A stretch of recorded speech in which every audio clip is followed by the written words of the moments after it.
You got a lot of people paying their hard-earned money to come watch you perform.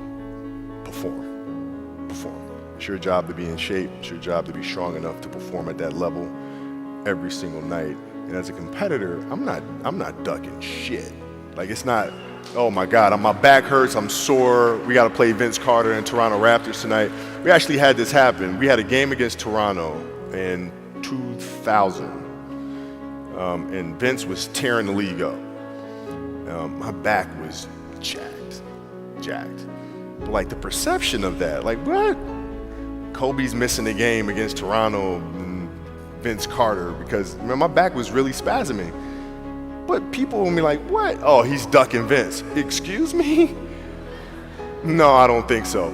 So I would be in the layup line like, okay, there's a lot of days where you can rest and recover. Today ain't one of them.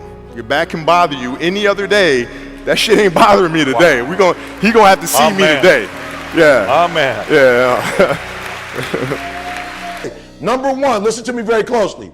There's a difference between a winner and a champion. You can win and have a bad attitude. You cannot be a champion and have a bad attitude.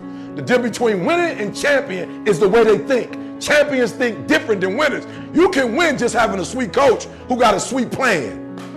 You can have a coach that just played the game at the highest level in Texas and be able to just teach you some stuff about the game that you don't know. You can win like that. You can win with a great coach. You cannot be a champion with just a great coach. The Mamba mentality simply means trying to be the best version of yourself. That's what the mentality means. It means every day you're trying to become better. And it's a constant quest. It's an infinite quest. So starting at the age of 2 when I first started playing the game and on and on and on, I always ask questions. I always try to get better every single day, learn more. You were asking questions at 2? Oh, dude, I was asking questions all the time. You'd be surprised. Like some people, like my kids at 2 could do a lot of things. Mm-hmm. Right? At 2, I could dribble a basketball. I could shoot a basketball on the Nerf hoop at the house. And I would go to practice with my father. I would observe my father. I'd sit and watch games with him. And Was he your first coach? Yeah, man, I guess you could say that. A lot of things I learned by being around the game. Mm-hmm. Right? So by the age of 6, I was already strategizing versus other 6-year-olds.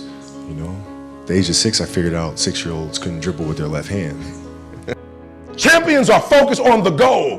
They don't have time to be doing stuff that's not going to help them toward the goal. So all the little stuff you talking about, all the little social media, all the little going home, all the little crime, listen to me, save that for when you graduate. You'll have plenty of time. When you finish here, I promise you're going to have something to complain about. When you finish this 4-year ride and you go in the real world, you're going to have some real stuff to complain about. So don't do it now. It's possible for you to live your dream. It's necessary that you associate with winners, that you work your system, that you are relentless, that you never give up. It's you. You've got to take personal responsibility. You've got to make it your personal business to make it happen. And you've got to resolve within yourself that I can do this, that it's hard, but you've got to say, I'm the one. I'm the one to make this happen. I'm the one to become successful in this business. As you work to help other people to become successful, that feeds your success. But you know it's going to be hard, but find out what will make it worth it for you. So, ladies and gentlemen, if you want to make your dream become reality, the people that are running at their dreams know that it's possible that you can live your dream, that it's necessary, that you're relentless, that you have a plan of action, that you are creative. The people that are living their dream are finding winners to attach themselves to. The people that are living their dreams are the people that know that if it's going to happen, it's up to them. And they're resolving within themselves, it's not over until I win. The people that are running after their dream know they're going to have hard times. They keep on running because they're saying within themselves, I'm the one. I'm the one. No matter how bad it is or how bad it gets, I'm going to make it.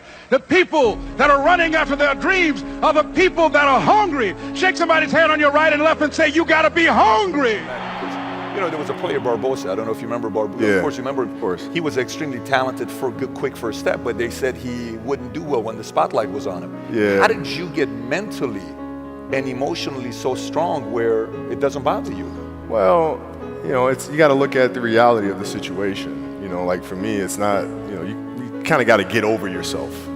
Like, it's not about you, man. Like, okay, you feel embarrassed. You're not that important. Like, get over yourself. That's where you go. Get over yourself, right? Like, you're worried about how people may perceive you, and like you're walking around and it's embarrassing because you shot 5 air balls.